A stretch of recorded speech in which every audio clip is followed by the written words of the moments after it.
Akash bro, റീലൊക്കെ കണ്ടോണ്ടിരിക്കുകയാണല്ലോ. അതെ, ഞാൻ ACL സർജറി കഴിഞ്ഞിട്ട് എക്സാക്ട്ലി 12 മാസമായി. നല്ലപോലെ സ്ട്രെങ്തനിങ് ചെയ്തിട്ടുണ്ട്. അപ്പൊ ഇനി കളിച്ചു തുടങ്ങാമല്ലോ.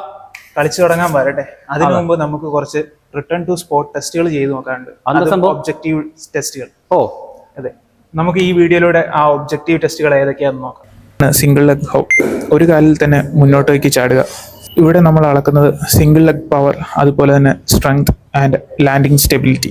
അടുത്തതായി ട്രിപ്പിൾ ഹോപ്പ്, ഒരു കാലിൽ തുടർച്ചയായി 3 തവണ ചാടി പരമാവധി ദൂരം കണ്ടെത്തുക. ക്രോസ് ഓവർ ഹോപ്പ്, ഒരു രേഖയുടെ ഇരുവശങ്ങളിലുമായി മാറി മാറി 3 തവണ ചാടുക.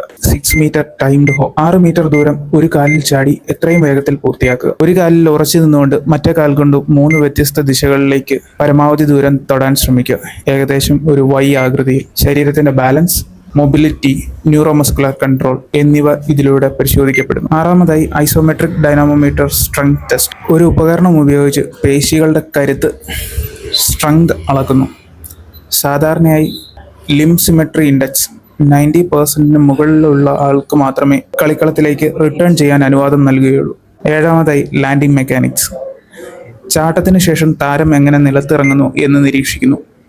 ലാൻഡിംഗ് ശരിയായ രീതിയിലല്ലെങ്കിൽ വീണ്ടും പരിക്കുകൾ പറ്റാൻ സാധ്യതയുണ്ട്.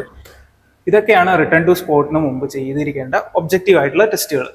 ഇതെല്ലാം ഭയങ്കര ടഫാണല്ലോ. അപ്പൊ ഇൻ കേസ് ഞാൻ ഇതെല്ലാം പാസ്സായില്ലെങ്കിൽ എന്ത് ചെയ്യും?